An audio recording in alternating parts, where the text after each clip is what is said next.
சென்னையில் பெரும் வெள்ளம், தண்ணீரில் தத்தளிக்கும் மக்கள். என் தலைவரை, சென்னையில் ஒண்டியும் எப்போ மழை பெஞ்சாலும் தண்ணி தேங்கி நிற்கிது. அதுக்கு என்ன தலைவரை காரணம்? கூவத்தில் கொண்டு போய் குப்பையை போட்டால் அப்புறம் நம்ம குந்திருக்கிற இடத்துல தான் தண்ணி வரும். அதை ஒன்றும் தடுக்க வாய்ப்பு இல்லையா தலைவரே? ஏன் இல்லை? மாஸ்க் போடாமல் போகிறவனை கூப்பிட்டு ஃபைன் அடிக்கிறது மாதிரி, ஹெல்மெட்டு போடாமல் வரவனை கூப்பிட்டு ஃபைன் அடிக்கிறது மாதிரி, ரோட்டில் குப்பையை கொட்டுறவனையும் கூப்பிட்டு ஃபைன் அடித்தாதான் தடுக்கலாம். ஏங்க, அது வெளிநாட்டில் சாத்தியம், நம்ம நாட்டில் சாத்தியமா? தம்பி, உங்களை மாதிரி ஆளுங்க இருக்கிறதுனால தான் ஒரு ரூல்ஸையும் கொண்டு வர முடியல நம்ம நாட்டில். இதே வெளிநாட்டுக்கு போனால் குப்பையை கொட்டலைங்கிறிய, எச்சியை துப்பலைங்கிறிய. இதே நம்ம நாடுன்னா குப்பையை கொட்டுறிய, எச்சியை துப்புறிய, அப்புறம் வீட்டுக்குள்ளே தண்ணி வந்தால் கத்துறிய. அண்ணே, ரொம்ப அருமையாக சொன்னீங்கண்ணே.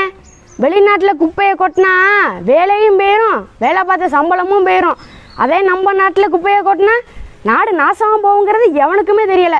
சென்னையில் இருக்கிற குப்பையை மட்டும் அப்படியே அள்ளுனா 500 கிராமத்தை அப்படியே போட்டு மூடலாம். அந்த அளவுக்கு இருக்குது குப்பை. எந்த ஏரிக்கு போனாலும் குப்பை, எந்த ஏரியாவுக்கு போனாலும் குப்பை. தலைவரே, அப்போ குப்பை சென்னையில் ஒண்டி தான் கிடக்குங்கிறீங்களா? நான் சென்னையில் தான் குப்பை இருக்குன்னு சொல்லலை, குப்பை மேலே தான் சென்னையே இருக்குன்னு சொல்கிறேன். பிளாஸ்டிக் தான் தடை பண்ணிட்டாங்களே தலைவரே. பிளாஸ்டிக்கை தடை பண்ணிட்டாங்கப்பா, ஆனால் பிளாஸ்டிக்கை தயாரிக்கிற கம்பெனி என்ன தடை பண்ணலையப்பா. அப்படின்னா இதில் அரசியல் இருக்குன்னு சொல்கிறீங்களா தலைவரே? இதில் அரசியல் இருக்குன்னு சொல்லலை தம்பி, நம்ம நாட்டை சுத்தமாக வச்சுக்க நமக்கும் கடமை இருக்குன்னு தான் சொல்கிறேன். அண்ணே, குப்பை எங்கேருந்துன்னு உருவாகுது? குப்பை தானாக உருவாகலை தம்பி, மனிதனோட ஆடம்பர வாழ்க்கைக்காக அவனே உருவாக்குனது தான் குப்பை. இவ்வளோ விவரமாக பேசுகிறீங்களே, எங்கன்னு இருந்தியா இத்தனை நாளா? என்ன மாதிரி பேசுகிறவன் பல பேர் இருக்கிறான் நம்ம நாட்டில். எங்களை எவன் மதிக்கிறிய? மழை பெஞ்சாலே பிரச்சனை தாங்க. தம்பி, மழையை ஏன் பிரச்சனையாக பார்க்குறீங்க? மழையே பெய்யாமல் கஷ்டப்படுறாங்க சோமாலிய நாடு, பேஞ்ச மழையை தேக்கி வைக்க தெரியாமல் கஷ்டப்படுது நம்ம நாடு. ஒருத்தனுக்காகவே பெய்யும் மழை, ஒட்டுமொத்தமாக தான் பெய்யும் மழை. நம்ம ஒழுங்காக இருந்தா தலைநகரத்தில் இருக்கிற தண்ணி தானாக வடிக்குங்கயா. சென்னையில் மழை பெஞ்சதுன்னா செம்பரம்பாக்கம் ஏரியை திறந்து விடுறதும், அதே கோடை காலத்தில் தண்ணி இல்லைன்னா சென்னை மக்கள்லாம் தண்ணி கவண்டி பறந்து விழுவுறதும் வழக்கமாக போயிட்டுங்க. அட ஆமாங்க, நீங்கள் சொல்கிறது சரிதாங்க. தண்ணியில் தத்தளிக்கிறதும் சென்னை மக்கள் தான், தண்ணி இல்லாமல் தவிக்கிறதும் சென்னை மக்கள் தான். அப்போ கிராமத்தில் பிரச்சனையே இல்லைங்கிறீங்களா? தம்பி, அது சென்னையில் நடந்தால் தான் நியூஸு, கிராமத்தில் நடந்தால் அதெல்லாம் அவங்களுக்கு கால் தூசு. கிராமத்தெல்லாம் கண்டுக்க மாட்டாங்கய்யா. சென்னையில் 1000 பேர் வந்து போகிற இடம், அங்கே தான் கவனத்தை செலுத்துவாங்க. கிராமத்தில் இருக்கிறவங்களாம் நிவாரணம் வாங்கி நிம்மதியாக இருக்கிறாங்க, சென்னையில் இருக்கிறவங்களுக்கெல்லாம் என்ன கிடைக்கிது? கிராமத்தில் இருக்கிறவங்க நிலம் வச்சுருக்குறாங்க, நிவாரணம் வாங்குறாங்க. நீங்கள் தான் பிளாட்டை போட்டு நோட்டை வாங்குறீங்களே, அப்புறம் எங்கேருந்து நிவாரணம் கிடைக்கும்? அடுக்குமாடி குடியிருப்பில் இருக்கிறப்பெல்லாம் அருமை தெரிய மாட்டேங்குது. ஆற்றுல குளத்தில் உள்ள தண்ணியெல்லாம் வீட்டுக்குள்ளே வரப்போ தான் கிராமத்தோட அருமை தெரியுது. ஒரு ஓரமாக நின்று ஓலாவை புக் பண்ணி ஒரு கம்பெனியில் போய் வேலை பார்க்குறது தான் வாழ்க்கைன்னு நினச்சிக்கிட்டு இருக்காங்க.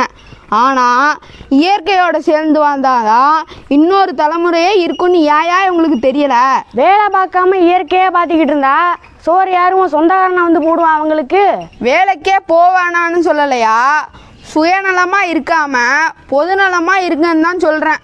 யோ, நீங்கள் திண்ணையில் உட்காந்து சென்னையை பார்த்து பேசுறியா? ஒரு நாள் அங்கே இருந்த பாருங்க, உங்களுக்கு தெரியும். தம்பி, செத்த நாள் ஏரியா என்ன வர்ற புயலை வழியிலே தடுக்க வழி இல்லையா? வழி இருக்கு தம்பி, ஏன் இல்லை? கடற்கரை ஓரத்தில் பனை மரங்களை வளர்த்தா புயலோட வேகத்தை அது கட்டுப்படுத்தும், பெரும் அளவில் பாதிப்பு இருக்காது. என்னங்க சொல்கிறீங்க? பனைமரத்துக்கு அவ்வளோ பவரா? ஆமாம் தம்பி, நீங்கள் கஜா புயலில் பார்க்கலையா? 1000 மரங்கள் அடியோட சாஞ்சப்ப பனைமரம் மட்டும் அசையாமல் நின்றுது தம்பி. அது மட்டும் இல்லையா, இந்தியாவோட தேசிய மரமான ஆலமரத்தையே அக்கா பேத்துட்டு போனது கஜா புயல். ஆனால் நம்ம தமிழ்நாட்டோட மாநில மரத்தை ஒரு மட்டையை கூட பிடுங்க முடியலையா, அதான் நம்ம பனைமரம். அடே அப்பா, பனைமரத்துக்கு அவ்வளோ பவரா? தம்பி, புயலுக்கு மட்டும் இல்லை, கோடை காலத்துலேயும் கை கொடுக்கும் பனை. சொல்கிறேன், கேட்டு தெரிஞ்சுக்க. 2 ஏக்கர் நிலம் வச்சுருக்கிறவன் ஒரு பனைமரத்தை வளர்த்தான்னா நிலத்தடி நீரை பூரா சேகரித்து வச்சுக்கும் பனை.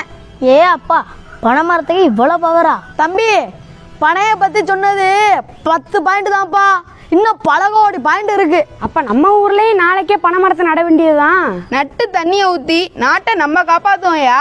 தம்பி, நட்டா போதும், தண்ணியெல்லாம் ஊற்ற தேவையில்லை. தானாக வளரும் தன்மையுடையது பனை. அதை நட்டால் நம்ம நாட்டுக்கு வராது வினை.